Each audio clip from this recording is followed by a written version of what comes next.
Hola, soy Andrés y hoy vamos a ver un poco sobre electricidad. Bueno, eh, como tal no vamos a hablar mucho de lo que vendría siendo la electricidad en teoría, pero lo que vamos a realizar es un breve experimento en un simulador de un circuito cerrado, en donde vamos a ver algunos de los elementos de los circuitos cerrados, que son circuitos eléctricos que podemos encontrar en casi todo lugar donde hay electricidad. Por ejemplo, nuestras casas, vamos a ver más o menos cómo funciona el foco o la luz que ilumina nuestras habitaciones, con los interruptores, las respectivas corrientes, resistencias, voltajes y diferentes variables que hay en ellas. Y con esto vamos a entender más o menos cómo funcionan esto de las resistencias, las corrientes, los voltajes, que se explican en diferentes leyes, como por ejemplo la ley de Ohm, que de hecho vamos a aplicar un poco de sus principios cuando veamos ya ejercicios, fórmula referente a la ley de Ohm. Pero bueno, vamos con el simulador y a medida que vamos avanzando vamos explicando un poco más eso. Bueno, este es el simulador como tal. Como vemos, ya tenemos un circuito cerrado armado, donde tenemos como elementos la batería, una resistencia, tenemos ahí un voltímetro, tenemos un instrumento que mide para medir los amperios, la corriente. Tenemos también un foco que como tal también tiene una resistencia interna, y abajo al lado del instrumento para medir amperios tenemos el interruptor que en este momento se ha desconectado. Lo que acabamos de hacer fue primero poner los parámetros iniciales. A la batería le pusimos una resistencia interna de 10 ohmios, que lo podemos ver a la derecha y en ese cuadradito. Un voltaje de 10 ohmios, aunque como vemos en este momento el voltímetro marca 8.33 voltios. Eso se debe a la resistencia interna que tiene.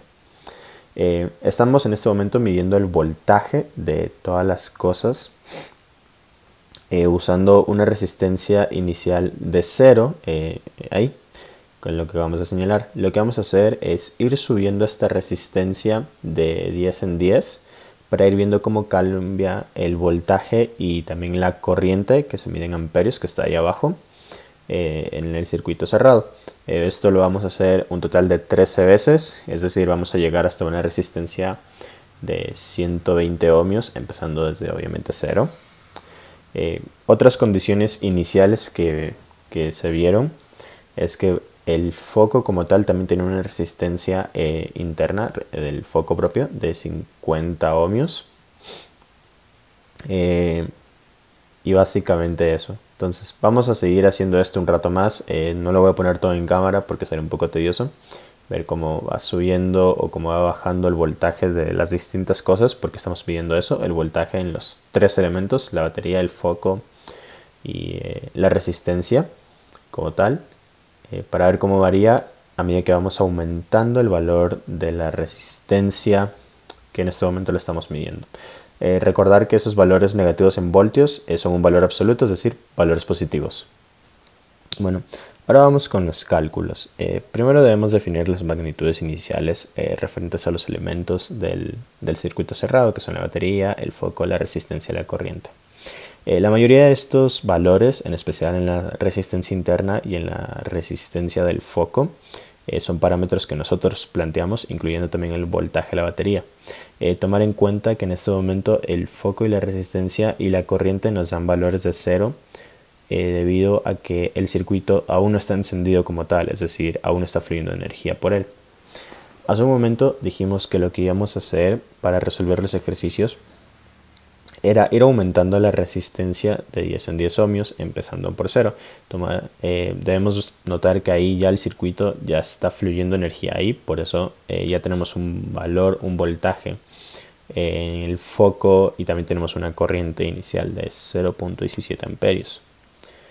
Bueno, y ahí vamos tomando los datos a medida que vamos aumentando la resistencia 2 de 10 en 10. Como podemos ver, los valores son negativos, sin embargo vamos a tomarlos como si fueran valores absolutos, es decir, los vamos a utilizar como si fueran valores positivos, vamos a obviar el signo negativo. A continuación vamos a resolver algunos ejercicios que nos piden hacer para entender esto de mejor manera.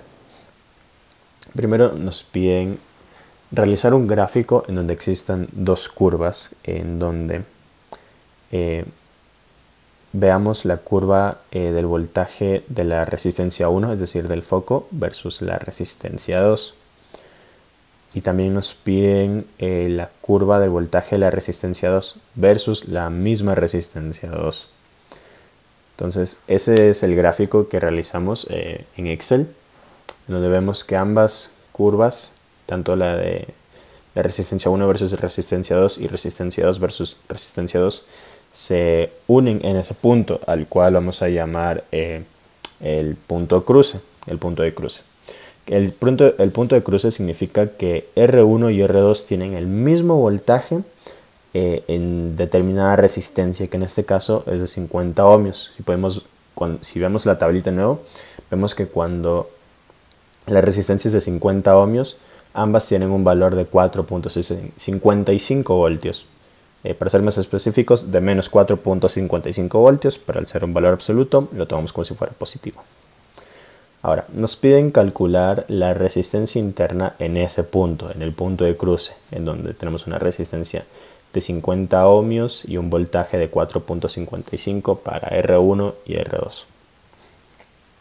Para realizar esto vamos a usar la fórmula que vemos ahí a la derecha, y para eso necesitamos datos teóricos como tanto los que podemos encontrar en la tabla, que en este caso serían el valor de la corriente de 0.09 amperios cuando la resistencia 2 es de 50 ohmios, como lo vemos ahí.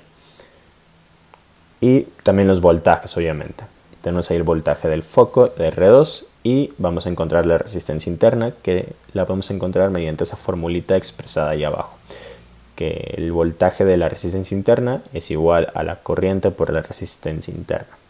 Entonces vamos a descomponer esa fórmula que tenemos ahí y vamos a reemplazar los datos y sacamos que tenemos una resistencia interna hecha por ejercicios, es decir, práctica, de 9.89 ohmios. Ahora nos pide encontrar el error porcentual de la resistencia interna, es decir, vamos a comparar la resistencia experimental, que es la que acabamos de sacar, con la resistencia teórica, que es la que nosotros definimos al inicio del simulador. Entonces usamos esa fórmula de ahí, reemplazamos los datos y sacamos que existe una resistencia interna de 1.1%. Ahora nos piden definir por qué el voltaje de la fuente también cambia cuando varía R2, y es porque existe una diferencia potencial que se pierde en el interior de la batería. A esto lo llamamos caída de tensión, y básicamente eso sería el por qué cambia R2.